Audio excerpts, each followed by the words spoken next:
Bismillahir-Rahman-Nir-Rahim. The Eclipse of Islam. What Happened to Islam After Umar? By Ghulam Ahmad Parwez. Dedicated to late Maqbul M. Farhat, former coordinator, Bazm Tolu-e-Islam, London. Part 5. Islam was no longer deen but became religion. The belief that beyond Quran, knowledge can be acquired directly from God, not only resulted in the fabrication of traditions but also they got the status of deen. Consequently, Islam no longer remained deen but it turned into religion. We explained the difference between deen and religion in the third chapter. Briefly, deen can become a practical system in its independent state. An independent state means a state which is ruled in accordance with the laws, commands, principles and values of Quran, of God. If such a state does not exist, then deen does not flourish and it turns into religion. In religion, fundamentals of deen take the shape of rituals, which do not produce the results as desired by the deen. By performing these rituals one is happy or has an illusion that he is fulfilling the commands of God. The meanings of the verse Istaklaf fil ard have been changed. The following verse of Surah Nur is the most prominent Quranic verse about the establishment of an independent Islamic state.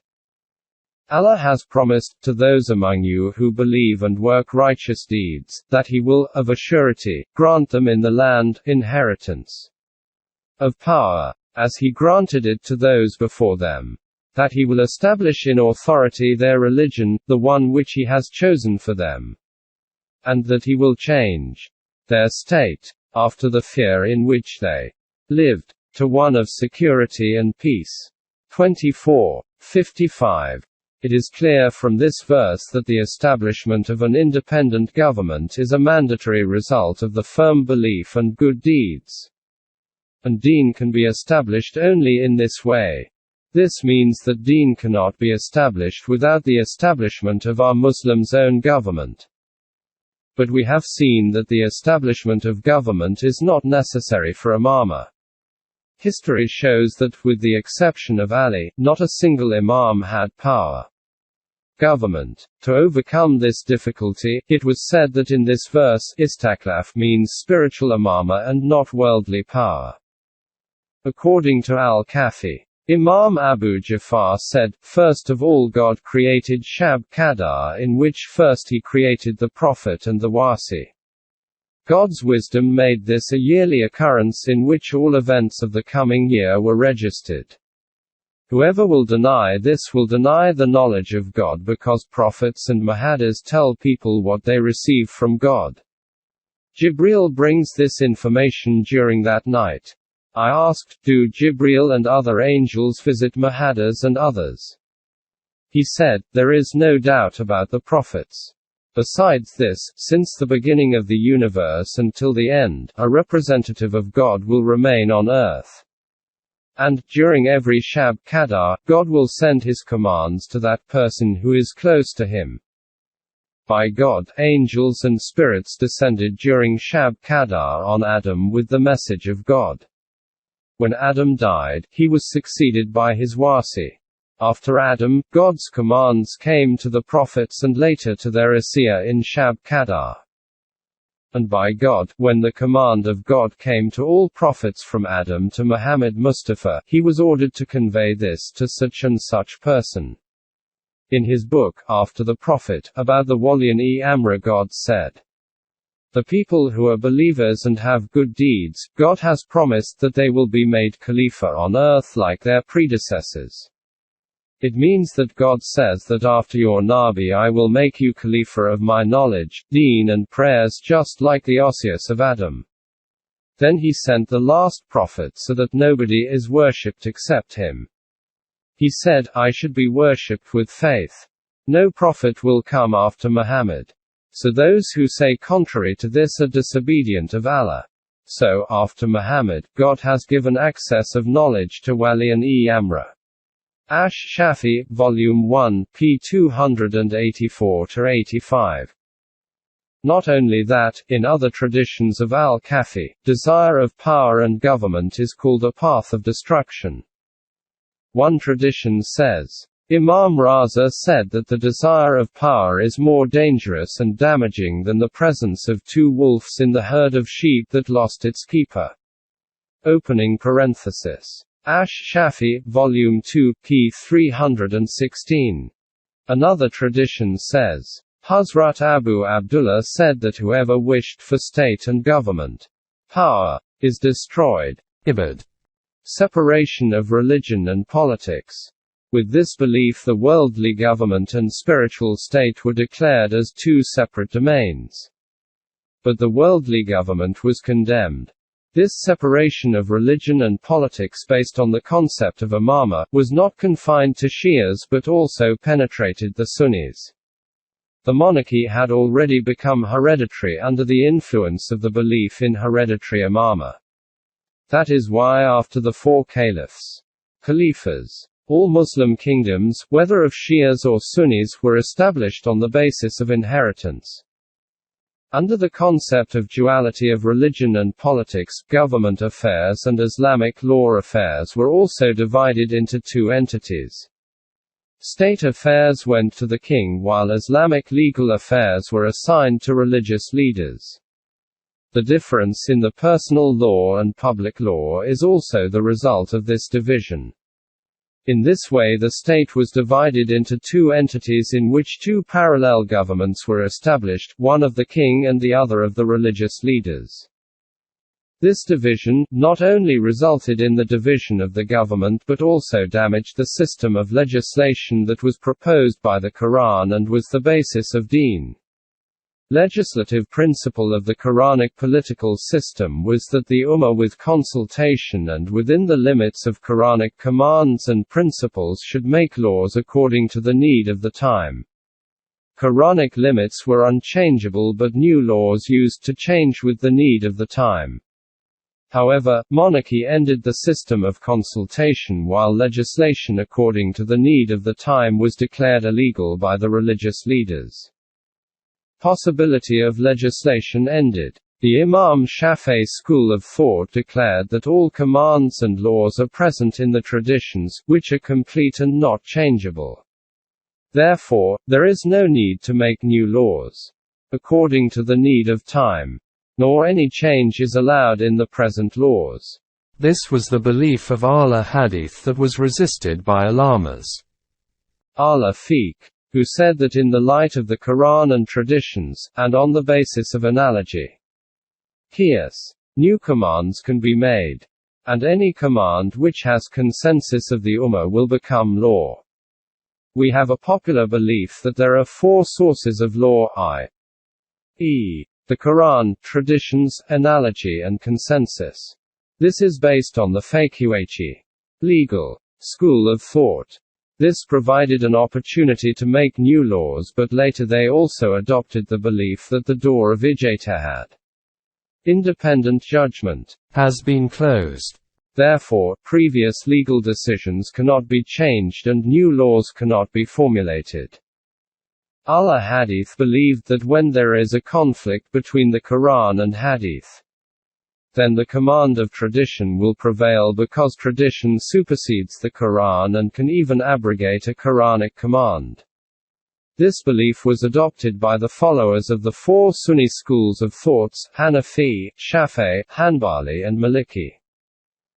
A prominent imam of Hanafi fiqh, Abul Hasan Ubaidullah al-Kaki says, any verse that is against this school of thought which we follow, is either marwal, has more than one interpretation, or cancelled, and similarly any such tradition is marwal or cancelled. Tariq Fiqh Islam, compiled by Allama Khizri, p. 421. It means that if there is a conflict between the Quranic command and a decision of fiqh, then first it should be tried to expand the meaning of the verse to conform to the fiqh explanation. If it is not possible, then it should be considered as cancelled. On this point, there is a heated debate between Ahl Hadith and Ahl Fiqh because Ahl Hadith does not consider any tradition cancelled which they believe is authentic. However, they both agree on the cancellation of the Quranic commands. At the present moment, the Ummah is divided into these sects, i.e., Shia and Sunni. In Sunnis we have Ahl Hadith, and Ahl Fiqh, while Ahl Fiqh is divided into Hanafi, Shafi'i, Hanbali and Maliki Fiqh or schools of thoughts. All these sects recognize traditions or the decision of imams as authority in Deen. The Quran is now used only for recitation or blessing. In our time, Maulvi Chakravarti invited people towards pure Quranic teachings. But for him also Islam was a religion and not deen. Hence his followers also became a sect, Ahl Quran. And in this way he became a cause of damage for the Quranic thoughts. Revival of the capitalist system. The list of man-made ideologies which cause atrocities on human society is very long. But in principle we can confine them in three categories. 1. Monarchy. 2. Religious leadership. And 3. The capitalist system. The Quran ended all these curses and gave the human being real freedom. In the previous chapters of this book, we have seen a reflection of this freedom or emancipation. In the present chapter, we detailed the Ajami conspiracies which effectively snatched the Quran away from Muslims, revived these curses and enforced them as real Islam. We have given a detailed description of this conspiracy in the current chapter. We have already seen how these two curses were revived, and how the capitalist system was revived and made part of Islam. This is a very tragic story which needs an independent book. I have written a lot on this subject. At the present moment we will focus on the point that after declaring traditions as authority of deen instead of the Quran, it was not difficult to revive these curses. These traditions were fabricated or compiled during the reign of Bani Abbas when the capitalist and feudalist system had been imposed on the state system. Traditions were fabricated to declare them Islamic. Some of them entered into the books of traditions and some in our history books. The Islamic law, fiqh, was based on these traditions. Hence the capitalist system was declared Islamic according to the traditions and fiqh. A few examples. O ye who believe! There are indeed many among the priests and anchorites, who in falsehood devour the substance of men and hinder them from the way of Allah. And there are those who bury gold and silver and spend it not in the way of Allah. Announce unto them a most grievous penalty. 9/34. On the day when heat will be produced out of that wealth in the fire of hell, and with it will be branded their foreheads, their flanks, and their backs, their flanks, and their backs. This is the treasure which ye buried for yourselves. Taste ye, then, the treasures ye buried. 9:35. This is an unambiguous Quranic command which uproots the capitalist system. Now see how this verse is explained in accordance with the traditions. Ibn Abbas said, when this verse was revealed, it had a negative impact on the Muslims, who considered it a burden. Umar told the people that he would remove their worry and resolve this problem. Umar went to the Prophet and said, "This verse is a burden on your companions." The Prophet said, "God made zakah mandatory to clean the rest of your assets. Inheritance was made mandatory so that your heirs can inherit your assets." Ibn Abbas says that Hazrat Umar was very pleased to hear this and cried with joy, "Allahu Akbar, Allahu Akbar." Abu Dawud, quoted in Mishkat, chapter Al-Zakah. According to this explanation, that was presented as a saying of the Prophet, the meaning of this Quranic verse was that after paying 2.5% zakat every year one can accumulate as much wealth as one likes. This argument was supported by history which said that there were many big capitalists among the companions. Usman Ghani was a very rich person. Abdul Rahman bin Auf had a huge business. The first camel of his trade goods caravan used to be in Medina and the last one in Egypt. On the basis of such traditions and historic episodes, Islamic laws were developed according to which no limit can be imposed on the ownership of wealth, property and land. It is not possible to go into detail here. In our era, Maulana Maududi had given a brief in his book Masala-e-Milkiyat-e Zamin. The issue of the ownership of land. Islam did not impose any limit on the quantity of any kind of property. The ownership of legitimate things, which are acquired through legitimate means, when all Islamic legal dues have been paid, can be kept without any limit. There is no limit on the ownership of money, animals, under-use goods, houses, rides or anything. Then why the Islamic law is inclined towards limiting the ownership of agricultural property or preventing acquisition of land by one person is made practically impossible. 1950 edition, p. 52. This is the Islam which is presented to us through fiqh, traditions and history. If anybody dares object, he is silenced by saying, "Who understands Islam better, you or the Prophet and the respected elders?" Did you see the result of the Ajami conspiracy? Changes in beliefs. So far we had confined our discussion to the commands of God. However, the basic issue is belief, because it is belief which is the building block of life of both an individual and a nation. When the Quran says, "Because Allah will never change the grace which He hath bestowed on a people until they change what is in their own souls. And verily Allah is He who heareth and knoweth all things." 8:53. It meant that psychology is changed through beliefs. It was the result of the Quranic beliefs and ideas that the Arabs produced a great revolution. In the early period of Islam, Ajam knew this reality and distorted these Quranic beliefs so that now we are unable to find even their traces. In this context we will present an example. The basic teaching of the Quran is that a human being is responsible for his own deeds and nations made their own fate. It was the belief in the accountability that a small group of Muslims not only became the inheritors of the empires of Rome and Iran, but also destroyed or overshadowed their centuries-old civilization and led humanity into a new era. Iranians and Christians both had declared that human beings are helpless, or their fate is predetermined. The nations who had this belief were unable to confront Arabs, Muslims, who believed in making their own world. Hence this belief became the first target of the Iranians. The belief in fate. Fate was the basis of Magian belief. For them, whatever was written in fate was a firm decision that could not be changed. This was against the Quranic belief. Iranians spread this belief among the Muslims. According to history, Mabad ben Khalid Jani was the first among the Muslims who raised this issue. He took this from an intellectual known as Abu Yunus, who belonged to Asara. We have mentioned earlier that Asara was an army of intellectuals of the Iranian emperor that was settled in Kufa and Basra. Ghassan Damashqi took this idea from Mabad and spread it further. The focal point of this belief was that a human being is in the grip of his fate. He is helpless and powerless.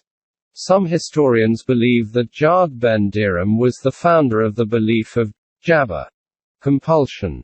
According to Ibn al-Nadim, he was of Iranian origin and the follower of Mani's religion, but in public he proclaimed that he was a Muslim. Jaham ben Safwan, who was from Khorasan, learnt about this belief from Dharam. He propagated it among the Muslims. On the issue of fate, my independent book, Kitab al-Taqdir, has been published.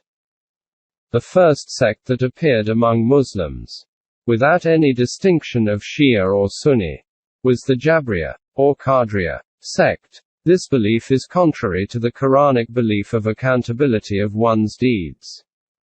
Now the question arises, how a belief that was quite against the basic belief of the Quran became popular among the Muslims.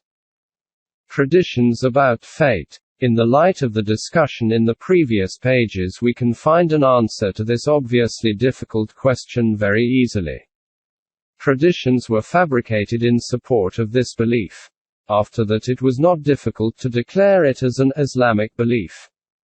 In this respect, we will reproduce a few traditions from the chapter on destiny in Mishkat, which is considered as an authentic collection of traditions. 1. Hazrat Abdullah ben Umar relates that the Prophet said, God wrote the destiny of its creatures 50,000 years before the creation of sky and earth and when his throne was on water. Muslim. 2. Hazrat Umar quoted the Prophet as saying, that everything depends on fate, even wisdom and foolishness also depend on that. Muslim. 3. Hazrat Ali relates that there is no one amongst you whose destiny has not been written, if he will go to hell or heaven. Bukhari and Muslim. 4. Hazrat Abu Huraira says that the Prophet said if God has written some adultery in one's fate, that man will commit that. Bukhari and Muslim. Moreover, the Prophet said that God created Adam and then touched the back of Adam with his right hand, produced descendants and said, I have produced them for heaven and they will do the deeds of heavenly people. Then again God touched the back of Adam with his right hand, produced descendants and said that I produced them for hell and they will do the deeds of the people of hell. After hearing this, one person asked the Prophet, what is the use of good deeds? The Prophet said, when God creates somebody for paradise, so he guides him to do the deeds of the people of paradise, and sends him to paradise for his deeds. Similarly, when God creates someone for hell, he guides him to do the deeds of the people of hell, and he is sent to hell for his deeds. From Malik, Tirmizi, Daud. 5. Hazrat Abdullah ben Omar relates that once the Prophet came holding two books in his hands. He addressed the people and said, do you know what these books are? We said, O Prophet, we don't know. About the book in his right hand, the Prophet said, this book is from God which contains the name of the people of paradise. Now nothing can be deleted or added in this. Referring to the book in his left hand, the Prophet said, this book is also from God which contains the names of the people of hell. Now nothing can be added or deleted in this. From Tirmizi. 6. Hazrat Abu Darda narrates that the Prophet said, God has freed himself from 5 things related to every human being. It means, he has written 5 things in his fate, which are his age, good or bad deeds, abode, return, death, and rizq, subsistence. From Ahmed. Obviously, when someone will think over such traditions in the light of clear teachings of Quran and knowledge, many questions will be raised in his mind and he will seek a satisfactory answer of these questions. The people who had fabricated these traditions were aware of this situation and thought about its solution. Hence they fabricated such traditions which closed the door of discussion of this issue. For example, Abu Huraira says, we were discussing the issue of fate that the Prophet came and his face became red like pomegranate after hearing our discussion. In a state of great anger he said, are you commanded to discuss this? And I was sent among you for this purpose. The nations prior to you were destroyed because they discussed this issue. So I say swear, and again I say, swear that you will never discuss this issue. Tirmizi. This means that they popularized the belief in fate among the Muslims and also closed the door of its discussion. The Brahmka propagated this belief with full force. Magians believed that events of the forthcoming year and fate of the people was decided on the night of Nowruz. Brahmka introduced this as a Muslim belief with the name of Shab-e-Barat, the night of fate. Fireworks at Shab-e-Barat refresh the memories of the flames of Zoroastrian temples. Shias believe that Shab-e-Qadar is the night when fates are decided by God. According to Al-Kafi, Imam Abu Jafar said, First of all God created Shab Qadar, in which first he created the Prophet and the Wasi. God's wisdom made this a yearly occurrence in which all events of the coming year were registered. Whoever will deny this, he will deny the knowledge of God, because prophets and Muhaddas tell people what they receive from God. Jibreel brings this information during that night. Ash-Shafi, Volume 1, p. 284-85. In this tradition, the part which says, "Who denies this, he denies the knowledge of God," is very significant. According to the Quran, there are 5 pillars of faith: God, angels, prophets, divine books, and the Day of Judgment. These pillars are mentioned in the Quran. One becomes a Muslim by accepting them and a non-believer if one rejects them. But now you know that the pillars of Islam are 6 and not 5. I believe in God, His books, His prophets, and that good deeds and bad deeds, and good and evil had been determined by God, and life after death. This means that 5 pillars of faith were commanded by God, while one was added later. Now no one can become Muslim if he does not believe in fate. As usual, this addition was done according to traditions. For example, Ali narrated that the Prophet said, "A person cannot become Momin unless he has faith in 4 things."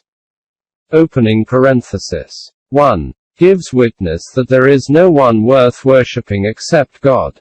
I am his prophet, God sent me with haqq. 2. Death is reality. 3. Believes in resurrection after death, and 4. Believes in fate. From Tirmizi. In this way, the belief in fate became a pillar of faith, i.e., the belief that profit, loss, grief and happiness, health and sickness, wealth and poverty, honor and dishonor, good and evil, even at the national level, rise and fall, their life and death, victory and defeat, subjugation and rulership, are all predestined by God. Human efforts cannot bring any change in them, only that will happen which is the will of God.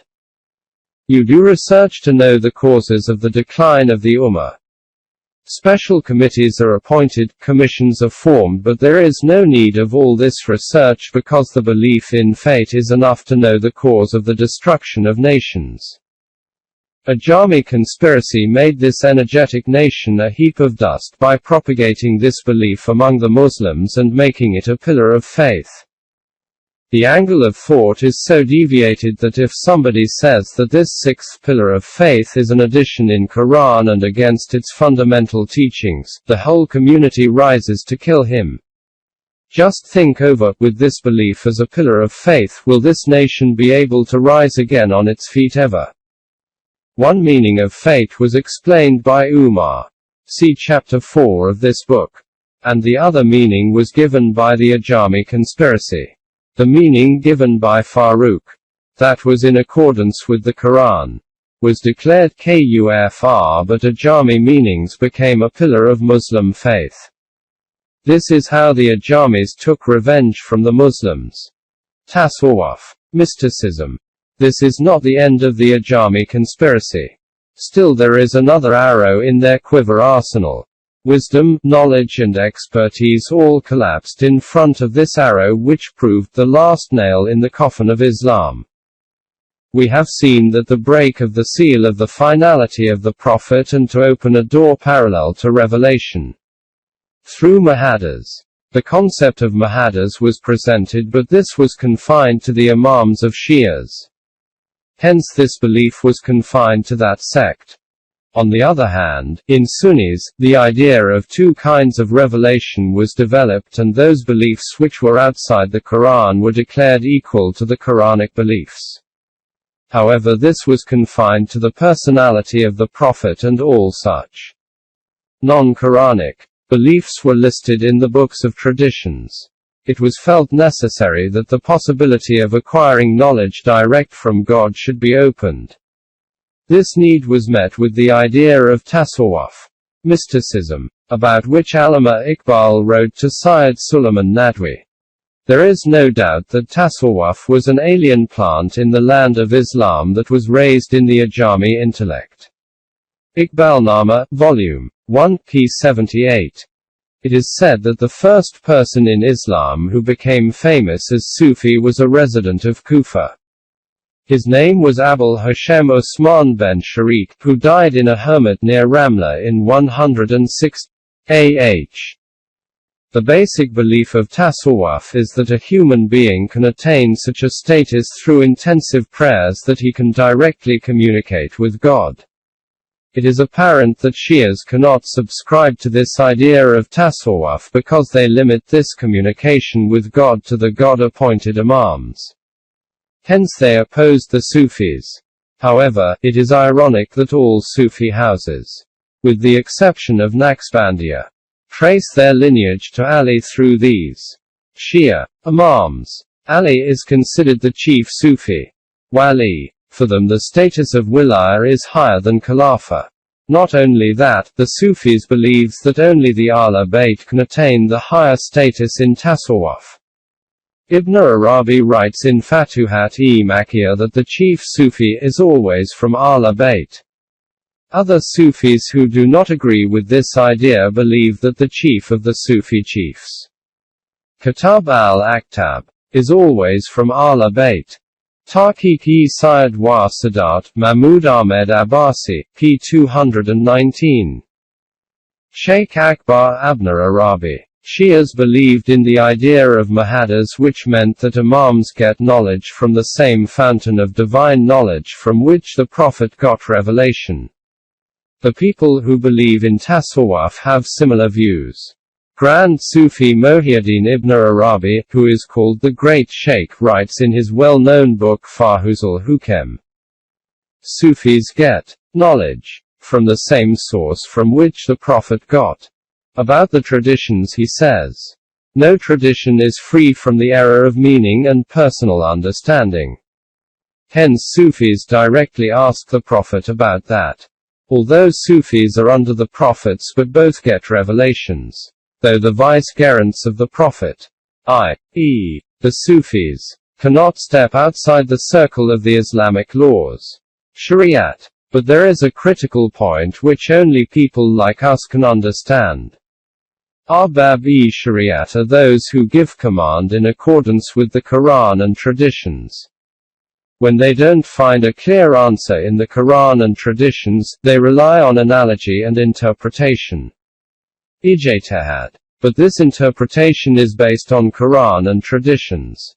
However, among us, there are people who take this interpretation or knowledge from God through divine inspiration, kashf, and revelation, hence the divine inspiration, kashf, to them and revelation to the Prophet are the same.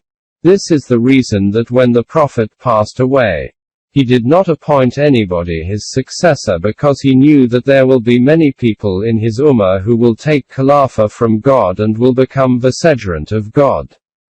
God gives this vicegerent the same religious commands and knowledge which he gave to the prophets. Letters to Salim, Vil. 3 p. 42-44. Researchers believe that Ibn Arabi was influenced by the ideas and beliefs of Ikhwan-e-Safa, which was a group of authors who followed the Ismaili school of thought. The group wrote several pamphlets anonymously. Their teachings became popular in Africa and Andalus, Spain, through the writings of Muhammad Abul Qasim Andalusi, died in 395 AH. Therefore researchers believe that Ibn Arabi was influenced by their philosophy. The picture of Sufism that we see in his writings is apparently a reflection of the teachings of Ikhwan-e-Safa. Mashab-i Batni Talim by Mirza Muhammad Saeed. Sufism is against the teachings of the Quran. Sufis call their knowledge a divine inspiration, kashf and ilm. Like the word mazhab, we do not find these words in the Quran. Nor the words tasawwuf or Sufi are there. You have noticed that in wahi and kashaf or ilm, the difference is of wording but their meanings are the same, i.e., access to knowledge directly from God. The beliefs and ideas which Sufis presented are contrary to the teachings of Islam. For example, 1. Ahman and Yazdan was the basic concept of Mazdaism, which meant a continued struggle between good and evil. Sufis say that the human being is separated from the spirit of God and stranded in the material swamp. Material is evil while the spirit of God is good. Now there is a struggle between material and spirit. The object of human life is that the human body pulls itself out of this material swamp and unites with its origin. A logical result of this belief was that the worldly affairs were considered hateful. Hence the abandonment of family and worldly enjoyment, i.e., abandoning the worldly affairs, became a basic condition for the cleanliness of the self. About the material universe, the Quran says that God has chained it with his laws and it is the duty of Mu'minin Muslims to unveil these laws and conquer the forces of nature. Opposite to this Quranic idea, the concept of hating and abandoning the world as the purpose of life shakes the foundation of Islam and surely paralyzes a nation which follows such ideology. 2. The Quran says that God created this universe, which is a reality. However, following the Platonian concept of abstract idea, the idea of Sufism is that this material world does not exist. There is only one existence, which is God, and whatever we see is God everywhere. This is called the ideology of Wadat al-Wujud, omnipresence of God. To what extent these people had stretched their idea of omnipresence of God can be seen from the statement of a grand Sufi, Sheikh-e-Akbar. So, in a way, the pharaoh had the right to say, "I am your higher God," because he was not separate from God, though he appeared in the personality of the pharaoh. Fasis al-Hukem. 3. The Sufis claim that their beliefs and ideas are based on the Quran. That is why they say that the literal meanings of the Quran are for the common people, while its real meanings are hidden, which only Sufis can know. This statement of Ibn Arabi shows how they mutilate the Quranic verses through hidden knowledge. The simple translation of verse 20:55 is, "From the earth did we create you, and into it shall we return you, and from it shall we bring you out once again."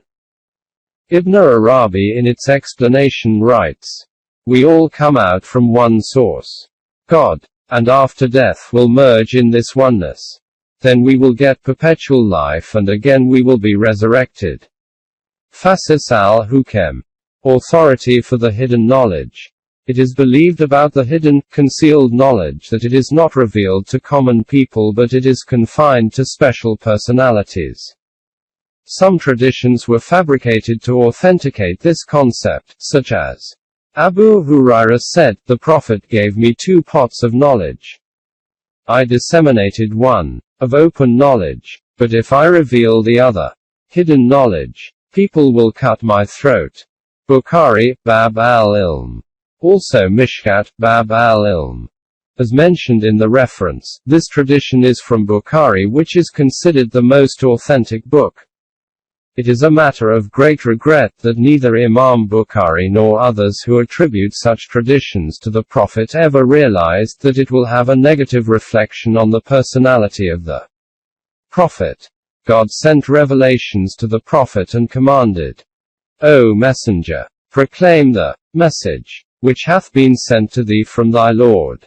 If thou didst not, thou wouldst not have fulfilled and proclaimed his mission." 5:67. On the other hand, God said, "But the transgressors changed the word from that which had been given them. So we sent on the transgressors a plague from heaven, for that they infringed our command repeatedly." 2:59. In view of these clear commands from God, it is a serious allegation on the Prophet to say that the divine knowledge that was given to the Prophet, he divided it into 2 parts. One part was revealed while the other was conveyed to some privileged people with the instructions that it should not be revealed to public. However, our Ala Sharia lists this in the most authentic books of traditions, while Ala Tarika, followers of Sufism, present this as a proof of hidden knowledge. Laduni knowledge. This hidden knowledge is not written anywhere but is transferred from generation to generation of Sufis through intuition. This is called Elmi Laduni. It is not necessary that a disciple gets this knowledge directly from his master, Murshid. This can be achieved through a hidden method despite the passage of a long time. For example, it is said about Junaid Baghdadi, died in 298 AH, that he received the knowledge of Tasawwuf from a companion of the Prophet, Ans ben Malik. Sufis believe that this hidden knowledge was conveyed to Ali by the Prophet and then transferred verbally after Ali. Besides this transferred knowledge, Sufi saints also receive knowledge directly from God through which Quran's hidden meanings are unveiled. On the distortion of the meanings of the Quran, Allama Iqbal writes in one of his letters, as a matter of fact, search of hidden meanings in any religion or working code and symbols of a nation amounts to mutilation of that working code. This is a very subtle way of abrogation.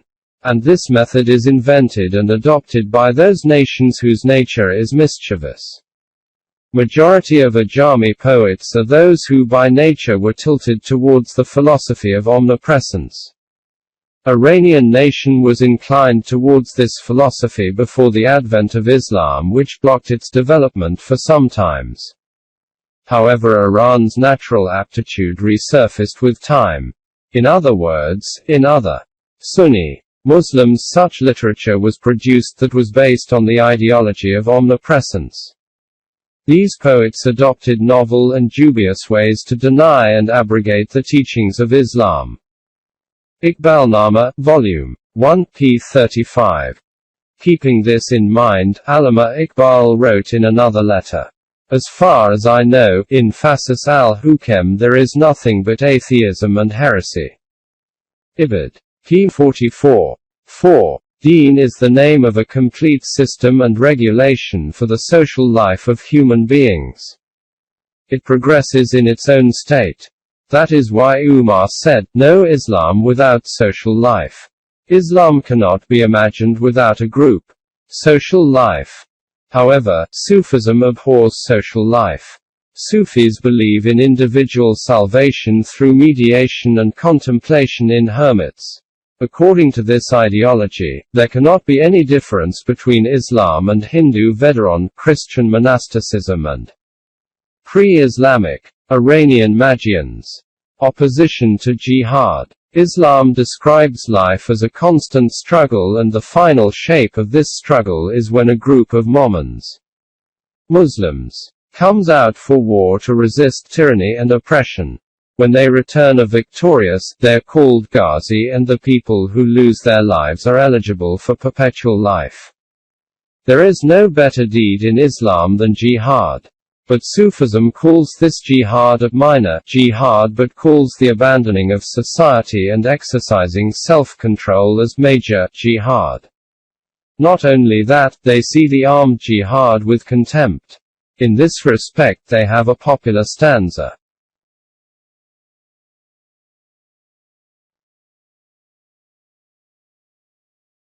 A Ghazi, who has not yet been martyred, continues the search for an opportunity of martyrdom. But he is misguided, because the martyr of love of God is higher in status. On the day of judgment, it will be declared that he was killed by the enemy while the other one is killed by a friend. It means that the martyr of love is fortunate that he was killed at the hands of his beloved God. Criticizing this stanza, Allama Iqbal says, from the poetic point of view this stanza is wonderful and deserves praise, but if we evaluate it impartially, we find that it is very deceptive and a clever method is used to reject Islamic jihad.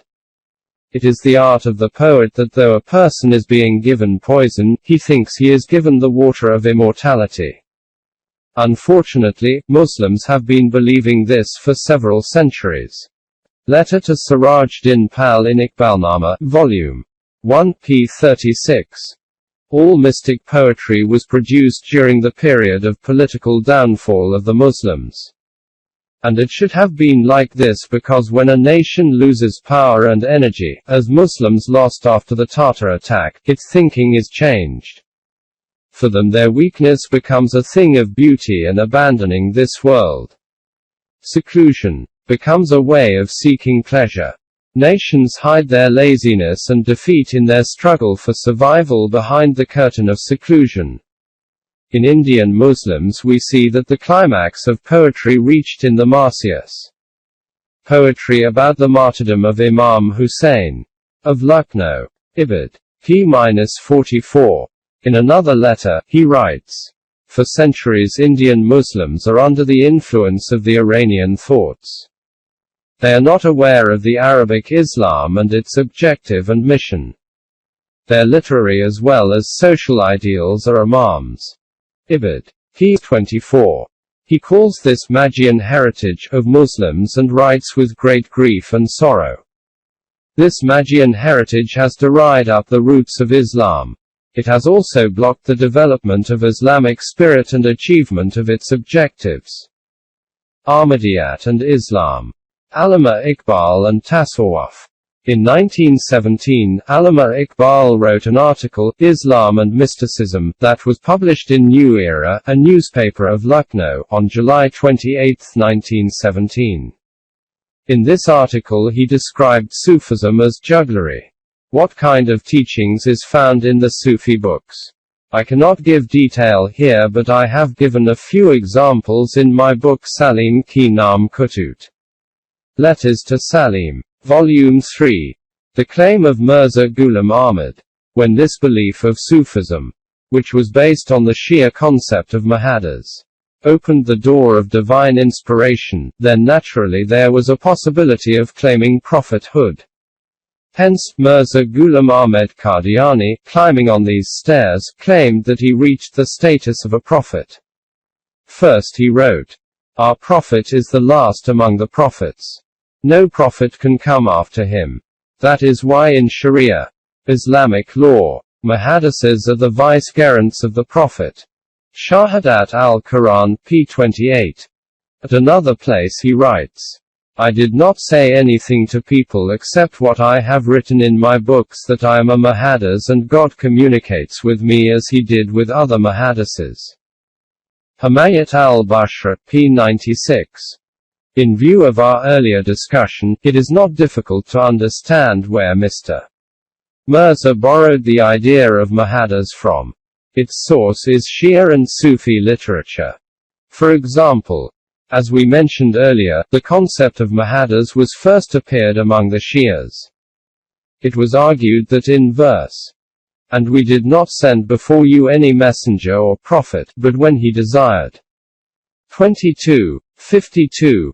There was the word Mahadis after prophet, Nabi, which is not present in the Quran. To authenticate his claim of Mahadis, Mr. Mirza also quoted this verse with the addition of Mahadis.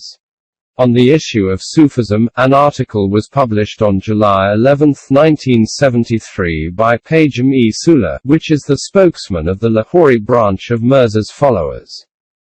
This article says, "The terms which are used in his Mr. Mirza's books led to some confusion among our own people and others who consider them the claimer of prophethood. Such terms were Zili Nabi, Brozi Nabi, Amati Nabi, Ger Share Nabi, Fana Fil Rasul and Majazi Nabi."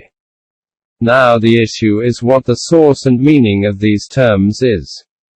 It is apparent that these terms are not mentioned in the Quran and the traditions. We do not find him even 500 to 600 years after the Prophet, but when we go through the pages of history we find that these terms were coined by the Sufis. This is the bias of their claim. After that, when, according to him, he received God's messages, he writes, "I swear by God that I believe in these Ilm messages in the same way as I believe in the Quran and other divine books." I consider Quran as the word of God, and similarly I consider the divine messages revealed to me as God's messages. Hakikat al-Wahi. The reality of revelation. P. 211. His son and his first Khalifa said, remember that when a new prophet comes, then the knowledge, teachings, of the previous prophet also comes through him and not directly. The new prophet becomes a channel for the previous prophet. A wall is erected around the old prophet, thus nothing can be seen except through the new prophet. Therefore, there is no Quran except that one which is presented by the reincarnated Masih Maw'id. And there is no tradition except that is seen through the prism of Masih Maw'id. Akbar al-Fazl, Qadian, July 15, 1924. And, do you know the major quality for which God had chosen Mr. Mirza for this office? The last truth was appeared in the solitude of Qadian by God, and he talked to Masih Maw'id, who was of Iranian origin. Ibid. February 3, 1935.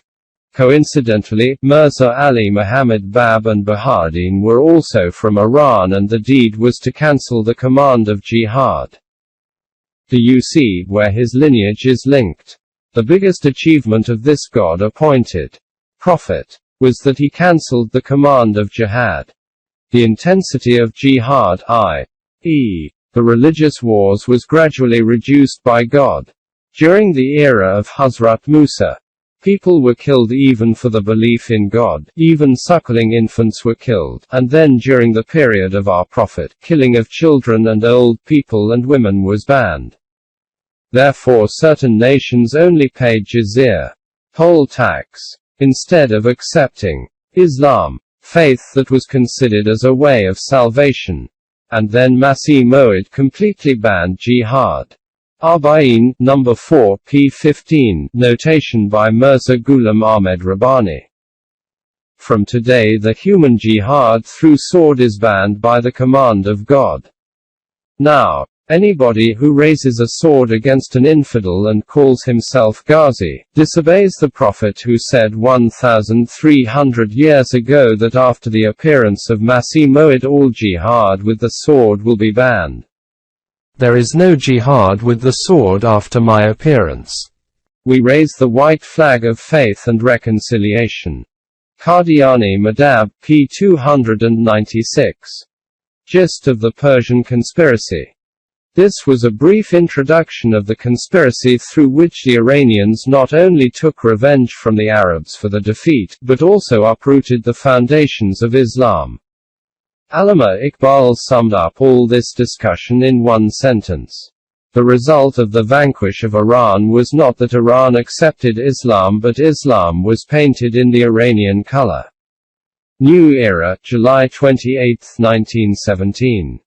This is the Persian Islam, i.e., Magian heritage, which is being practiced since centuries ago. It does not distinguish Shia or Sunni or Ahl Hadith or Ahl Fiqh or Arbab-e Sharia or Ashab-e Tariqa. All are painted in the same color. And the result is, the magic of this conspiracy is that our religious leaders are in a constant violent dispute over the principles and minute details of Islam and issue fatwa of infidelity against anybody who says, appraise yourself in the mirror of Quran. Your present condition has been rotten and you should escape from yourself. Weigh your character in the balance of Quran and instigate the old era revolutions. I.e., show the enthusiasm of action of the early days of Islam. All Allamas are united in vehemently opposing such person. What is the solution? Now the question how this Ajami conspiracy can be countered and how Islam can be salvaged from this wreckage. Allama Iqbal believes that it is definitely possible. The only condition is that the Islamic world moves forward in this direction with the spirit of Hazrat Umar, who was the first critique and freedom-loving heart of Islam, who dared to say during the last days of the Prophet, for as the Book of God is enough. Qutbat Iqbal. This is also my wish and mission of life. This book is the latest contribution in my humble efforts in that respect. Tolui-Islam Trust 25B, Gulberg 2, Lahore, Pakistan. Tolui-Islam@gmail.com